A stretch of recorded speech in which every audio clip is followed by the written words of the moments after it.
Okay, so we are going to go ahead and start solving the clicker questions that I had you all do on your own. And so, starting off with clicker question 2. So I already started showing some stuff for this, where I drew a picture of it showing that the plane is at the 30-degree angle to the XY axis. The magnetic field is pointed upwards, and my area vector is pointed here. And I already gave you all the hints that, okay, if you're finding flux, B times A times cosine of theta, where theta is the angle between the magnetic field and the area vector. So the first question that should come to your mind is, what is the angle between B and A? Because A, that's pretty simple. Like if I go ahead and write out this thing down here, we know it's going to be B is going to be 8 Tesla. We then know we're going to multiply 2 times 3, 2 meters by 3 meters to get area. Area B.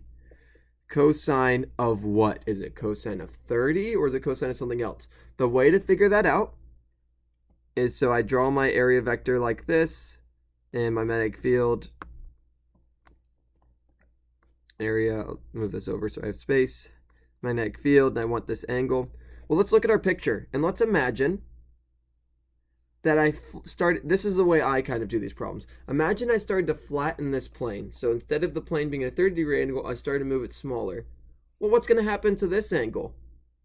Is my area vector going to swing to the left, or is it going to swing to the right? Well, as I flatten this, my area vector is going to start swinging more and more to the right. So my angle here is going to get smaller. So if this angle, and as I get this flatter, this is clearly getting smaller. So if this gets smaller, this one's getting smaller. Turns out this is the 30 degrees. That's the quick way to that's the way I do it. Instead of having to do a bunch of geometry and figure out how the angles relate here, just think about, how does this angle change as this angle changes? As my plane gets flatter, does this angle between them get smaller or does it get bigger? Well, and let's think about the other way. If I made my plane get more and more vertical, well, this angle is going to get bigger, and my area vector is going to start to get farther and farther away from B. B always points up. So that's the way I do these. So you just get 8 times 2 times 3 times cosine of 30. 8 times 2 times 3 times cosine of 30. And you get 41.57. So there we go. One problem down. All right, next one. This is a review question. So this isn't even on the current stuff. This is just to kind of, again, check your understanding. What is the current on this path? Path 1, 2. Well, I've got my 3 resistors in parallel, my 10 kilo ohm, my 2 kilo ohm, and my 1 kilo ohm. And those are in parallel, and those are hooked up to a 9-volt battery. So what you need to remember to solve this kind of problem, I'm going to move this up to give myself more room,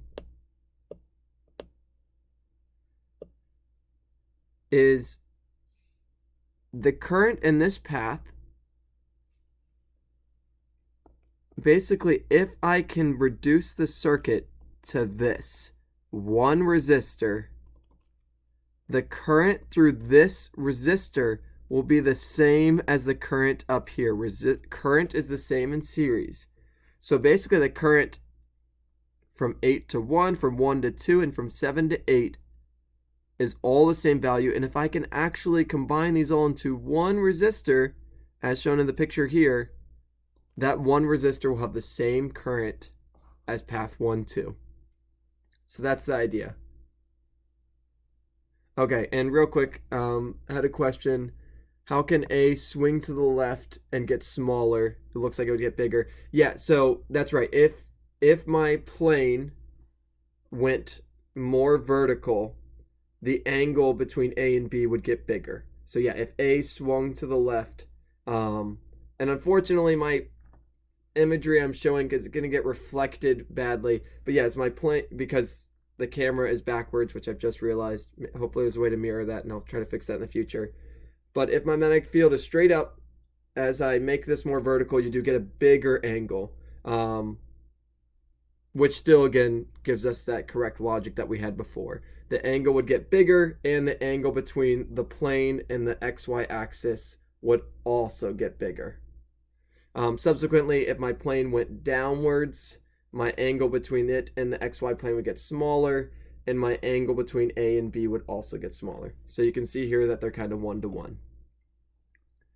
Okay, so back to this problem. R net, how do we find R net if they're in parallel? Well, you have to do all that kind of gross math where it's 1 over R net equals 1 over R1 plus 1 over R2 plus 1 over R3. So R net equals 1 over 10 e to the 3 plus 1 over 2 e to the 3 plus 1 over 1 e to the 3. And that will give you 1 divided by 10 e to the 3 plus 1 divided by 2 e to the 3 plus 1 divided by 1 e to the 3. You get 625 ohms.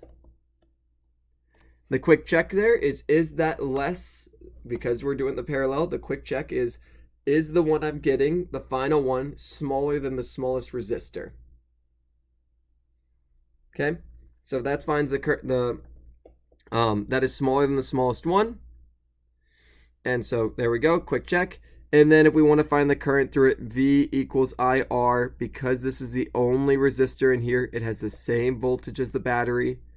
So current equals V over R equals 9 divided by 625 equals,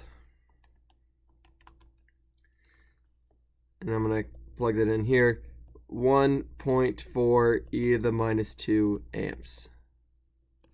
So by combining them, so path 1, 2 is just this top line here. And I am considering everything. By combining all these resistors, I'm effectively adding up all the currents that go through them. That's kind of another way of thinking about it. Because the current at this point splits between here. It goes to the first resistor, goes to the second resistor, goes to the third resistor. By combining them, that's actually what this derivation does. That's where this derivation comes from, is the idea of adding up the currents. And so that's one way of thinking about it. The other way is, yeah, if I combine these, we see my circuit here. Oh, clearly the resistance through this will be, this is still 0.1 and this is still 0.2. And the current in series is all the same. So that's where you have to kind of use these tricks of how can I combine things together to simplify my circuit to actually solve these. That's the strategies you want to use for this. Okay, and that one's a little bit trickier. That's why it's a review question, because we've had some time on it. Okay, so back to actually covering stuff that we just did. I have a circular loop of wire, which goes from 3 meters to 1.5 meters. So it shrunk in diameter and radius both. So that's 3, and that is 1.5 meters. Okay, the magnetic field, the area vector stays parallel with it, so we don't know which end the magnetic field is, but based on how I drew it, it's either out of the board or into the board, doesn't matter. And so we are going to try to find the induced EMF. So we're going to use that same strategy we've been using, where EMF equals the negative N d phi dt. Phi is just the variable for flux. Pull out what's constant. Well, the magnetic field is constant. Nowhere did I say it changes. And the angle is constant. So nowhere did I say that changes. But our area changes. Okay? And we can start plugging in value. Well, we'll just leave it as variables for now. Negative NB, the angle. There we go. So dA dt, how does the area change? Well, it changed from pi 3 squared, pi r squared, pi r initial squared minus pi r final squared over time. That's how the area changed. It went from one area to another in a certain length of time. That's all these changes. We assume they happen linearly, meaning we could just subtract final minus initial. Okay, how many loops do we have here? If it doesn't say, then it's going to be 1. So negative 1 times b, which is 4 e to the minus 6, times the angle, which is just cosine of 0, times pi 3 squared minus pi 1.5 squared all over 5. And that just jumped. Equals, so 4e to the minus 6 times pi times, because I can just pull out the pi. Oh, and my apologies here. I have these backwards. This should be, I had this backwards. It's final minus initial, not initial minus final. It's a change, so it's final minus initial. So this should be 1.5 squared, and this should be 3 squared. Final minus initial. The final is 1.5, the initial is 3. Anytime you do a change, it's final minus initial.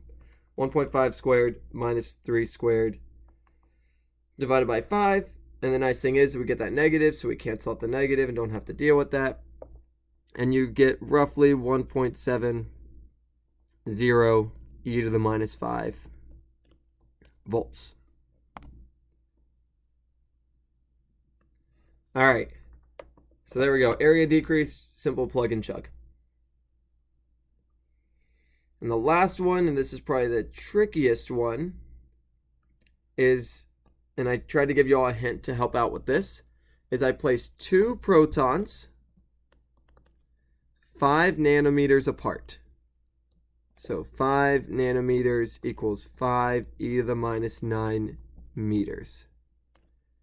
When I release them, what is the maximum velocity that they'll reach? So again, this is a review question, so we're going back, trying to remember things that we've covered before.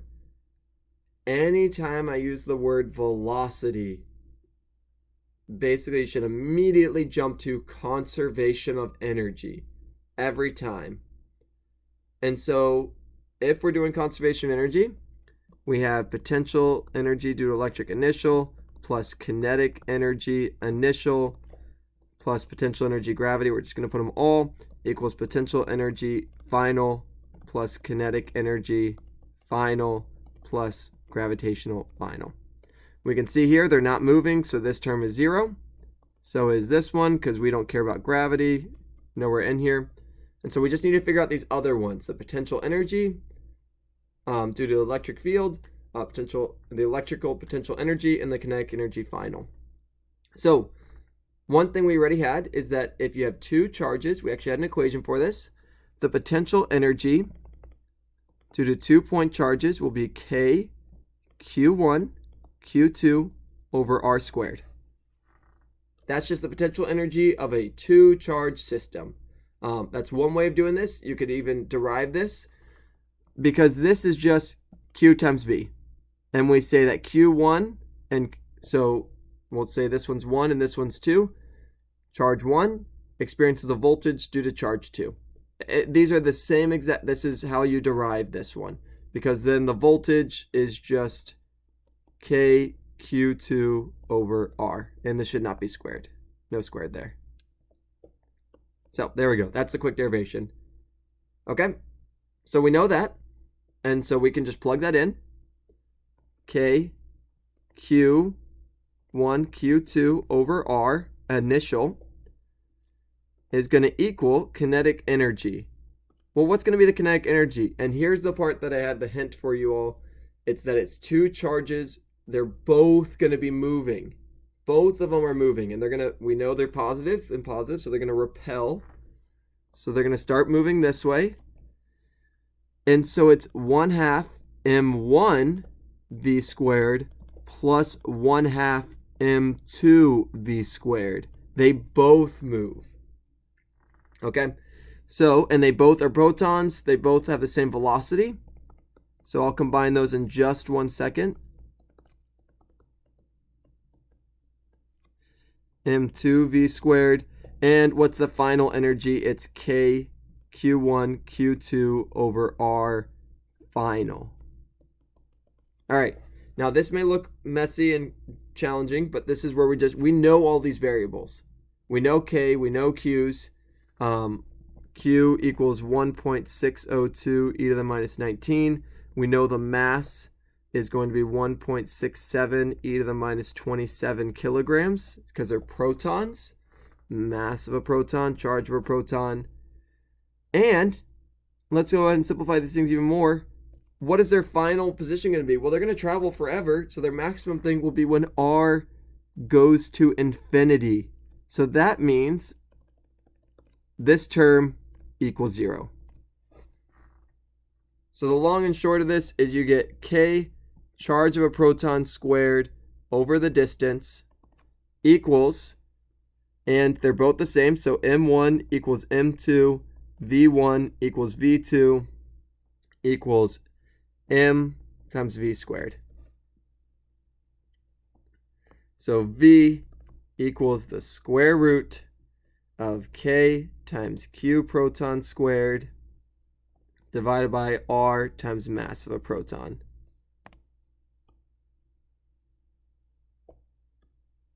That is the final equation. So if you go ahead and just plug in those values, so 9 e to the 9. Again, this problem had a little bit of setup to it, but I wanted to kind of give you all a bit more practice with these things because, again, the final will be cumulative. And so it's important to kind of remember these things that we've covered before, since you will need them later. So you plug all that in. 1.67. And you'll end up getting, let me double check his.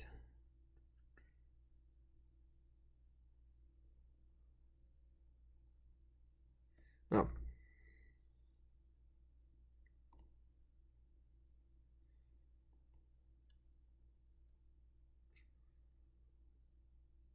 Okay, answer should up being this. I think something is a little bit off here.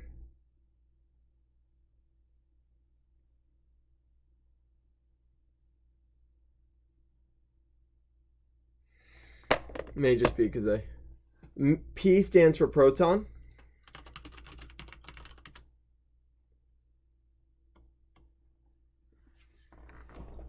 All right, and this one I'm going to go back and check because that should be the answer, but yes, when I plug it in, I do get a different answer than that.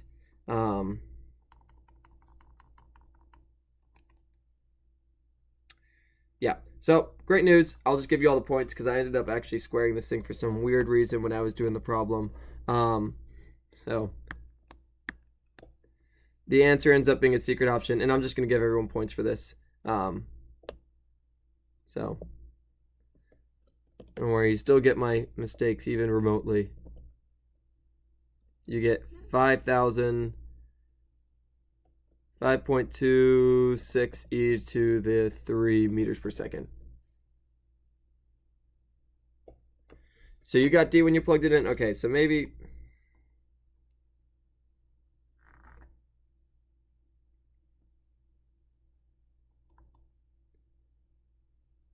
Yeah, so someone else got the same one I did. So yeah, I'll just go ahead and go back and give everyone additional points for that. That's easy enough to do. So, yep, and it's, and I thought I'd corrected this from last time, but clearly I didn't because I had this error last semester, but somehow it didn't propagate through. But that's the process, and the process is the part that I care about you all learning anyway. Okay, so that ends that. I'll go back and fix this stuff for you all. But otherwise, enjoy the rest of your weekend. Oh, you got. Yeah, I'll double check this one, but I'll just give points because I'm messing it up here. All right.